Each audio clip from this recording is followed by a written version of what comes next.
तो आपको खबर देते चले, मुल्क भर के कौमी और सूबाई असम्बलियों के हलकों के 88 उम्मीदवार इंतकाल कर गए हैं। उम्मीदवारों के इंतकाल के बायस इलेक्शन कमीशन ने कुछ हलकों के लिए इलेक्शन मुलतवी कर दिए हैं। खबर की तफसील जानने से पहले आपसे रिक्वेस्ट है कि हमारे चैनल को सब्सक्राइब कर लें ताकि आपको आने वाली तमाम लेटेस्ट अपडेट सबसे पहले मिल सकें। मुल्क भर के कौमी और सूबाई असम्बलियों के हलकों के 88 उम्मीदवार इंतकाल कर गए हैं।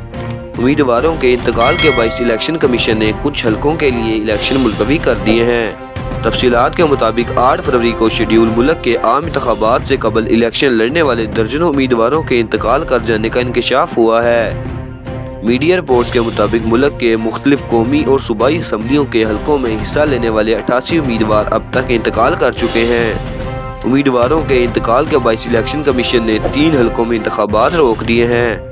इलेक्शन कमीशन की जानिब से जारी नोटिफिकेशन के मुताबिक तीनों हलकों में इलेक्शंस उम्मीदवारों की वफात की वजह से रोके गए हैं।